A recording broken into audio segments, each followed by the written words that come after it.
everyone. In this video I'm going to show you how to rebuild a dual field Chrysler round back alternator.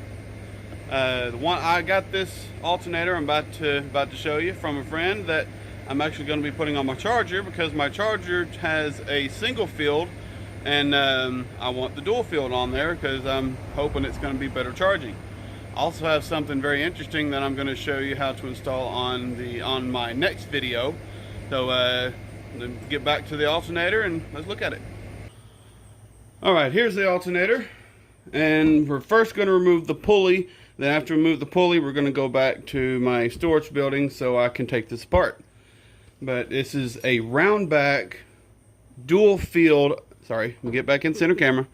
This is a round back dual field alternator. So we're going to take it completely apart. I'm going to sandblast and paint it, and then put it back together, and then I'll be rebuilt and ready to go. But what I'm going to be installing in my next video is this right here. This is a one-wire conversion regulator. It's advertised for the Chrysler square back alternators, but they all use the same regulator, so I should be able to install it on this alternator also. And the way it mounts using one of the through bolts and just rest on the side right there. But I will have more information on what this is and where to find this regulator in my next video. But let's get started on taking this pulley off. I'm hoping that I don't have to use too much force to take it off, but this is pressed on. And the puller I'm using is a Evertough 67010, and I was able to pick up at O'Reilly Auto Parts on the loaner tool. And what we're going to be using is this sleeve and these two collars right here, and this right here. So let me see if I can get these in. It's going to be there's two different sides. There's a wider side and a smaller side. We're going to be using the wider side facing in. Then on this right here, we got to move it all the way to the end and move it all the way inside. Slip it inside,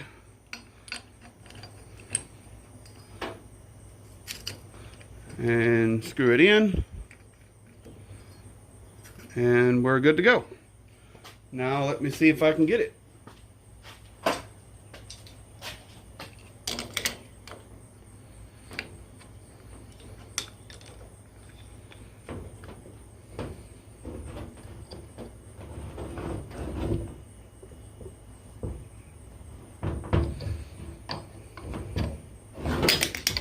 Might have to do this off camera.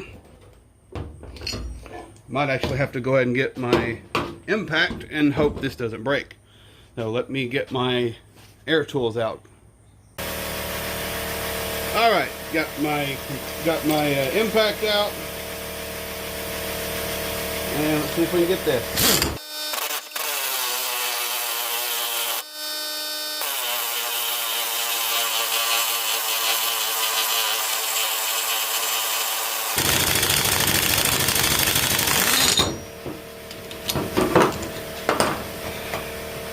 And there we go.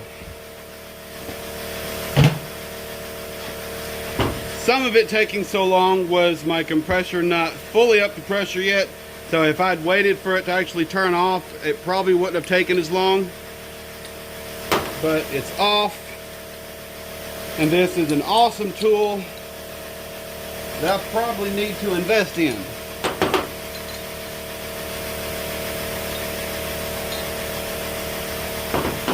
And there it is. Now let's get back to my storage building and I'll get the rest of it taken apart.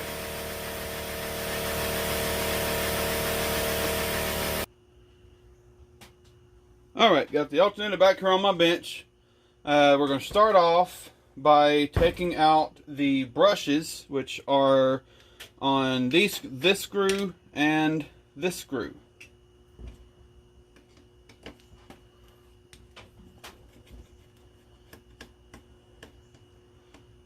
It does have a couple of small pieces with it, so be careful when you're taking it apart.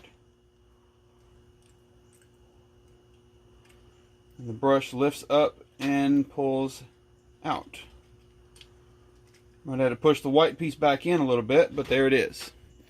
This brush may look like it's worn out, but this actually has plenty of life left. This is actually almost brand new brush. So we're going to go ahead and pull this white piece out right there. That's the brush holder. And we're going to set that aside and go for the other one.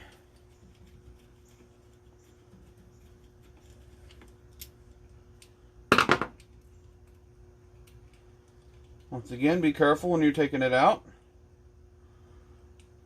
This whole thing can lift out in one piece. Same thing with that one. That brush has plenty of life in it. And if these do break when you're taking yours apart, I have seen kits on eBay that do actually include brand new brushes, brush holder, and everything. I might actually get that for this one. I might actually try to do some research on that and go ahead and get one of those kits so I can get new bearings. But let me get this that battery terminal nut off right there. Don't have a crescent wrench with me, but that wasn't very tight, so that's good.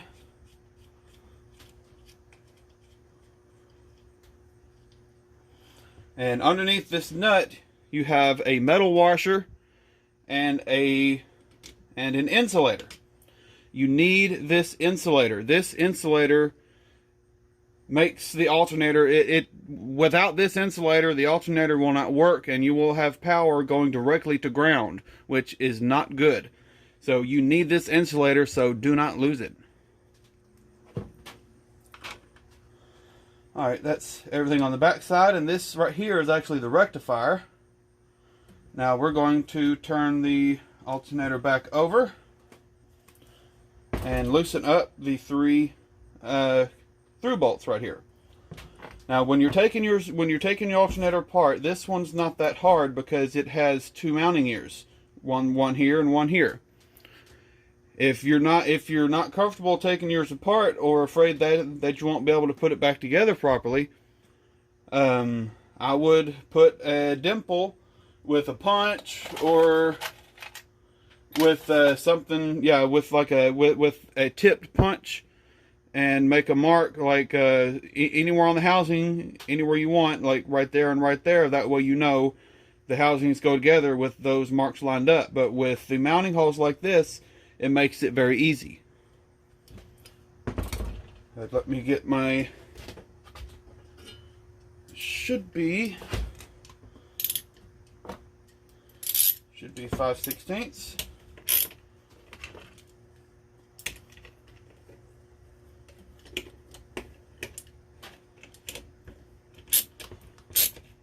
Now, I don't know how easy this thing is to take apart, because I haven't had it apart before. But we are about to see.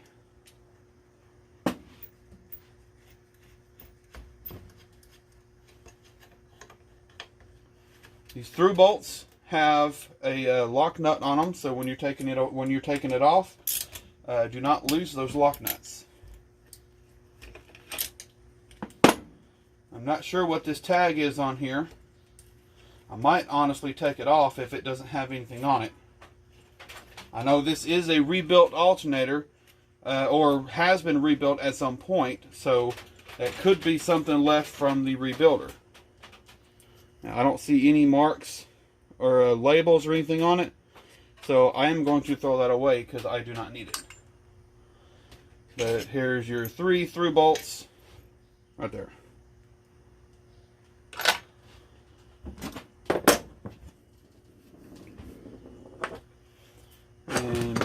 tools out of the way. Now when you're taking alternators apart, you don't want a hammer. This is actually coming off very easy, okay. If your alternator is giving you problems taking it apart, you know what, let me go ahead and rest that on there. No. Let's see if that'll...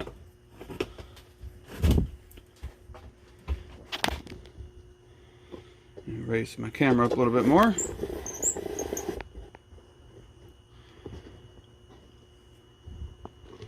There we go.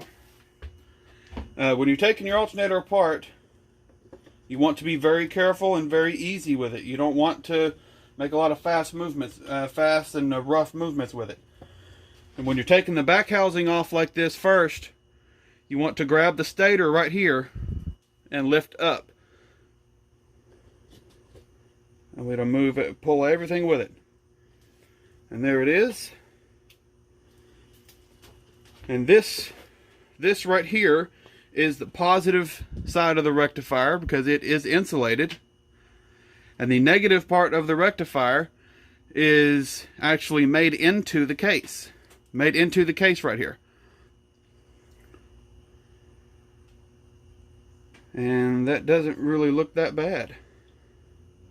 It's a little dirty, but it doesn't really look that bad.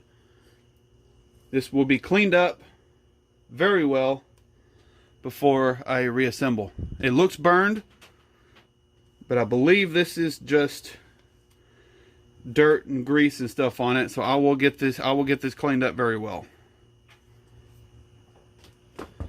And here is the rotor. Might have to try to use my press to get this out, but the rotor's looking good. Used obviously, but it's looking good. Actually, let me see if I can go ahead and put a rag down there. No, that ain't gonna work. Let me see.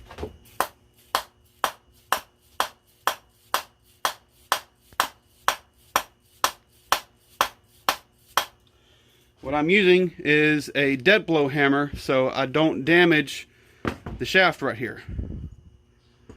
And my camera is running out of space, so let me go ahead and stop this so I can continue. Alright, here we are again. I'm going to try to get this knocked out without having to use my press, but I might have to use the press to get it out. But let me see if we can get it.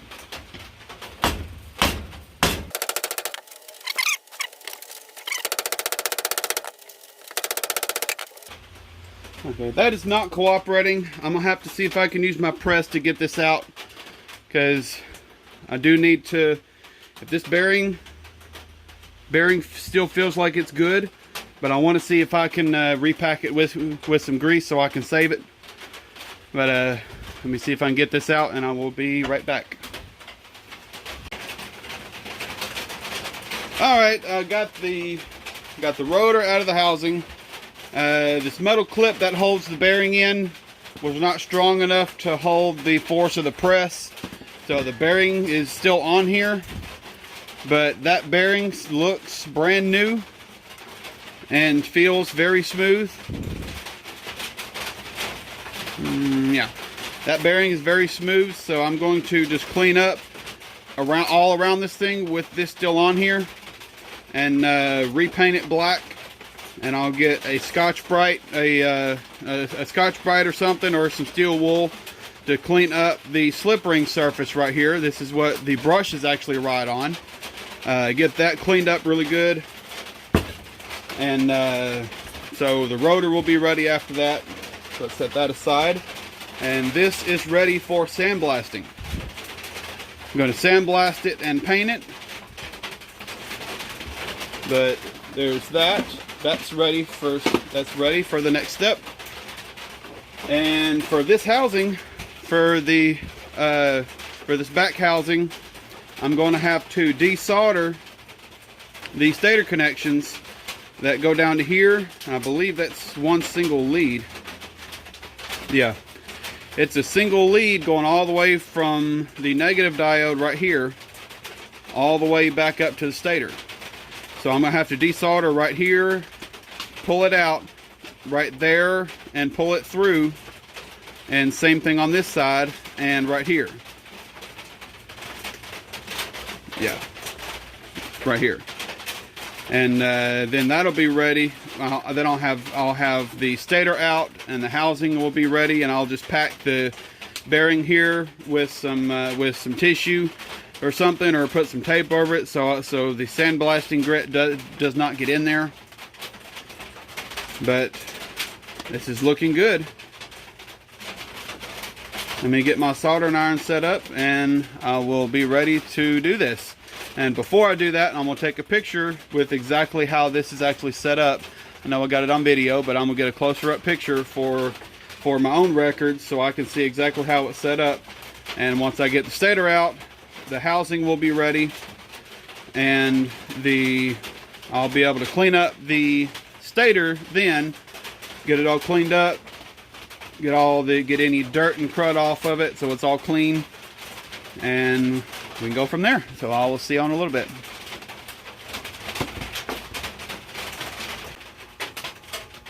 Alright, I am set up.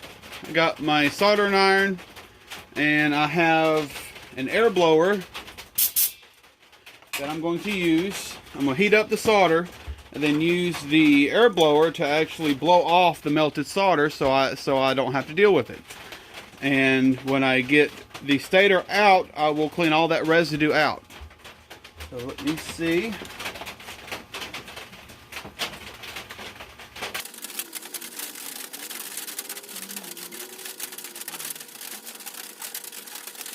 It's not wanting to melt it. What I like to do is put a little bit of solder on the tip and then touch it on there. It usually heats up after that.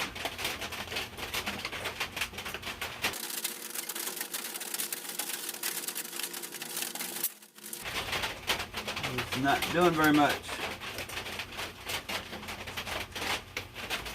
Come on.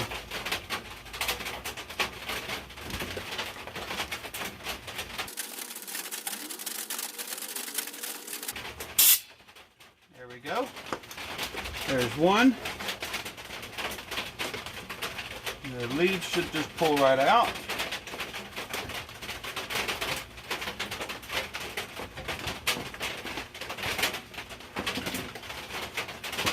It's not completely desoldered.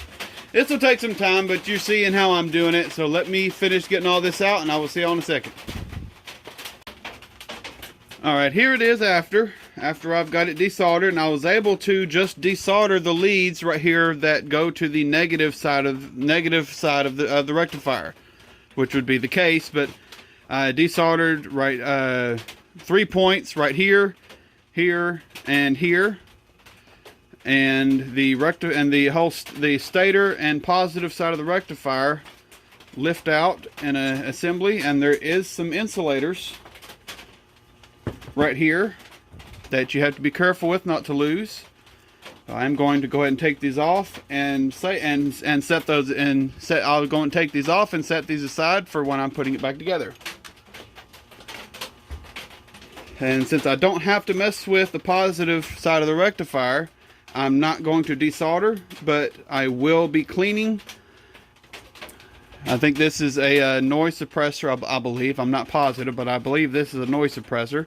It was held in with one Phillips head screw right here, right next to this is where the positive rectifier goes, and that's where the screw for this wire right here. But there it is. That is the disassembly. Now to sandblast everything and get ready for paint. So let me pack this with some newspaper or something and cap it off so none of the sandblasting grit can get in there. And I will see y'all after this is sandblasted. I'm not going to be able to sandblast today because it is raining outside, and it's probably going to have problems with my media clogging up, so I'm not going to be doing that today. But I will see y'all once this is sandblasted and ready for paint to show you what it looks like. And I will see y'all then. Alright, well, I got everything sandblasted and painted now. Everything looks real nice. Really clean, nice and pretty. When I was taking the rotor out of the drive housing right here, I did damage this clip right here. See if we can get a close-up of it. Yeah, this clip right here I did damage because I didn't release it from the housing first. I'm going to get this put back in the housing, and then I'm going to show you how you need to take it off first before you actually press it out or knock it out so you don't damage the clip. But lining up these marks right here with the clip, and I'm going to use my press. I could probably just go ahead and use my rubber dead blow hammer to get it in, but I have a press, so it's very easy. So I'm going to go ahead and use my press to get this on, and then I will be right back. Alright, I have it pressed in and the clip on. Now to release it, get a little pick or something and put up under here and then pry out, and it snaps off. I've already got it on, so I don't want to snap that off again. But it's on, the bearing is good. And I took some of my steel wool, not steel wool, here it is. I took a Scotch-Brite pad and was able to clean up the slip ring right here, and it looks good. It's got a little bit of wear. Got a little bit of wear on the end right here where the brush is, but that's not really bad. I got it cleaned up, looking good. So now what I'm gonna do is go ahead and get the pulley on, because it's a press fit. I can go ahead and get that on so I don't have to worry about it later. Alright, the pulley is reinstalled and bearing still sounds good. So this is ready. I'm going to set that aside so we can get the back end reassembled. I'm going to get this in. Oh yeah, almost forgot. Let me clean this up a little bit first. This is the battery stud. Okay, I got the battery stud reinstalled, and let's go ahead and get this. Almost forgot. These insulators right here go on right there.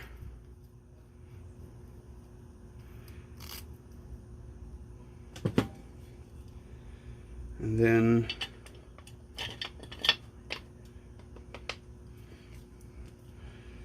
now I need to get the what I'm going to be doing now is lining up the leads right here and resoldering to the diodes right there, there, and there. So I will see y'all once that is finished.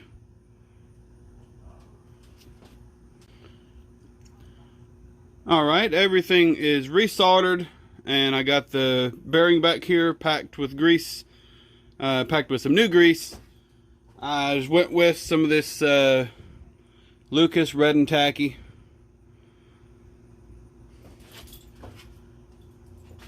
But let's get this put back together and see what it sounds like. Okay.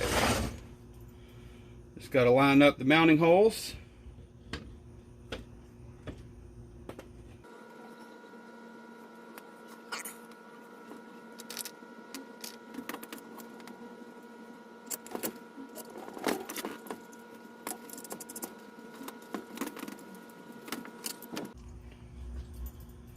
Alright, it's back together, but I think the drive bearing on the front here was good, because it was very quiet when I spun it out of the unit. But I think this this back bearing right here might have to be replaced because it is a little bit noisy. Might have just been some dry grease because it's actually been quieting down since I've been spinning it, but it's still noisy. So I might have to replace that bearing, but when I do it, I might as well go ahead and replace both of them. I'm not going to have that on camera, but I will show you how to take off this bearing off of the rotor though. Let me set this aside.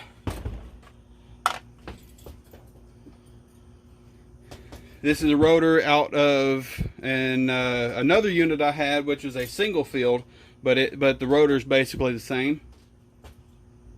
What you need is a 3-jaw puller with a very flat side on one of the jaws right here. Now you can line it up. Screw this out.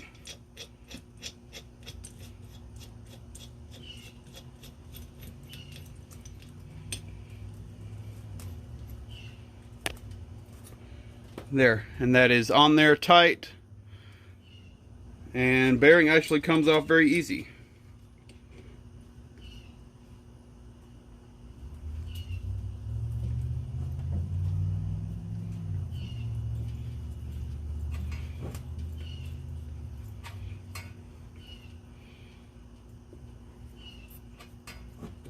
Not going to take it all the way off, but you see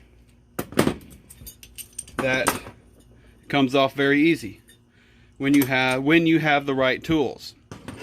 Now to press it back on, I have a 20-ton press, but if you don't have a press, it might be a little more difficult to get it on all the way without damaging it.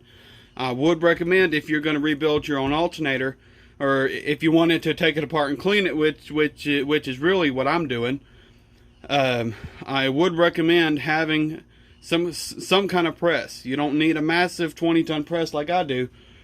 Let me pan over to it real quick. Get to see all my junk. I got my 20-ton press right there.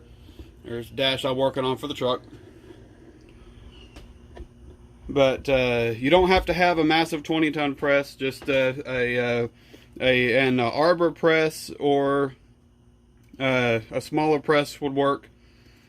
But that's how you take off the bearing on the rotor. And on the housing, the bearing just sits flush and it's just a needle bearing, so you would actually knock that out. And again, you would need some kind of arbor press or other press to knock that back in, because if these needle bearings aren't put in straight or at the right depth, you will have problems in the unit. But I'm gonna have to replace this bearing, so I might as well go ahead and replace the drive bearing and this and the SRE bearing right here. Slip ring end. This is the slip ring right there, and the rotor sits in like that. So this is the SRE bearing, slip ring end, and this is the DE bearing, or the drive end bearing. But so I can finish out the video, let me go ahead and get my brushes back in, if I can remember how they go.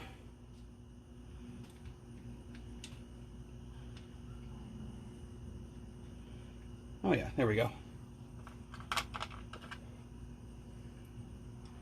And the brush going in the bottom.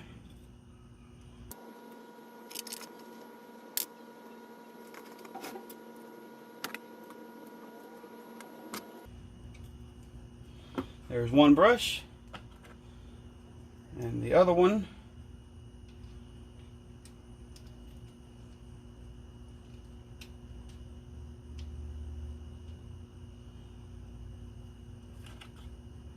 And since I took my other unit apart, I have some extra hardware that I'm going to be using. Let me straighten this out. Alright, got it straightened out. This little spade right there. Got it on here. Got my insulator right there. And just goes straight down. And I'll make sure I have the spade